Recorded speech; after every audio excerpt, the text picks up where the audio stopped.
sebuah kampung di Jawa Tengah, hiduplah seorang janda parubaya yang bernama Mbok Srini. Ia hidup sendiri sejak ditinggal mati suaminya beberapa tahun silam. Kesendirian membuat Mbok Srini menginginkan kehadiran seorang anak. Tiap hari ia berdoa agar Tuhan Yang Maha Kuasa memberikan seorang anak. Pada suatu malam, Mbok Srini bermimpi. Dalam mimpinya, Mbok Srini bertemu sesosok raksasa yang menyuruhnya pergi ke hutan untuk mengambil bungkusan kain berwarna putih di bawah pohon besar.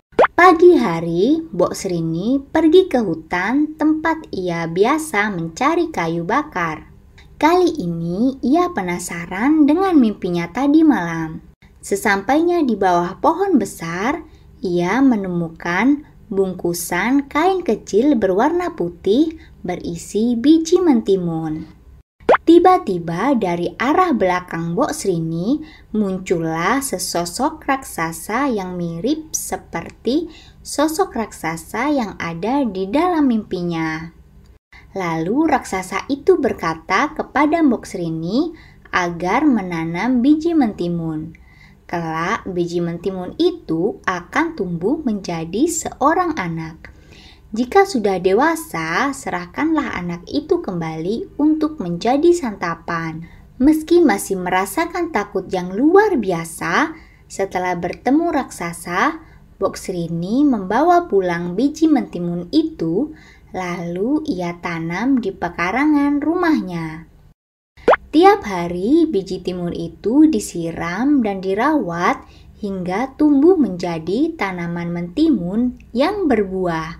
Anehnya buahnya hanya satu, berwarna kuning keemasan dan terus membesar hingga mencapai seukuran bayi manusia. Lalu Mbok Srini memetik buah mentimun yang sudah matang itu untuk dibawa ke dalam rumah. Setelah dibuka, ternyata di dalam buah mentimun terdapat bayi perempuan. Mbok Srini lantas memberi nama bayi tersebut dengan nama Timun Mas. Timun Mas tumbuh menjadi gadis yang cantik, cerdas, dan baik hati.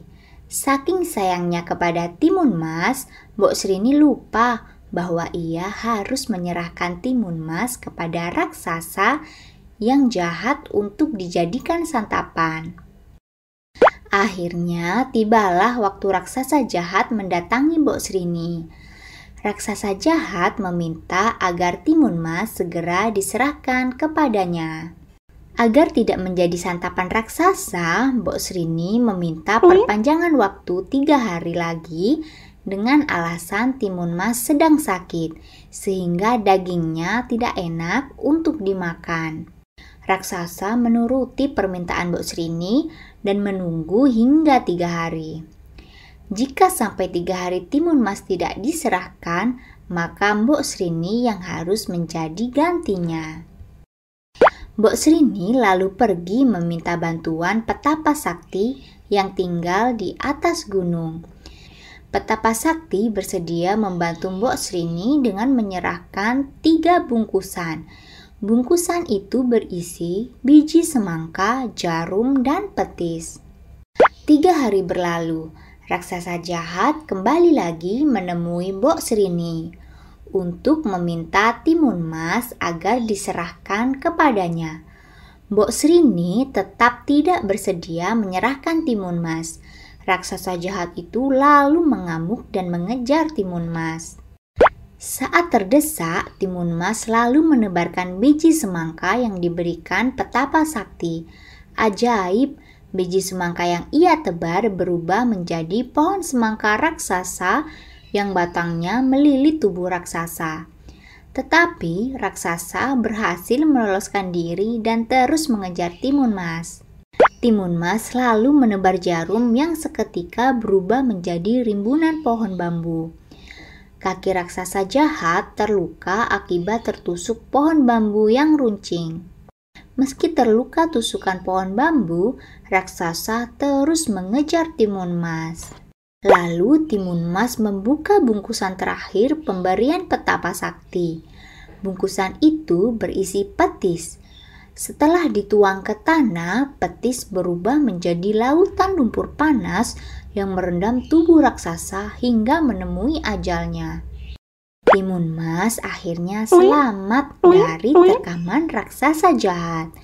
Bersama Mbok Srini, Timun Mas akhirnya hidup bahagia. Hikmah dari cerita ini adalah jangan mudah berjanji kepada orang lain tentang sesuatu hal yang tidak bisa kita tepati.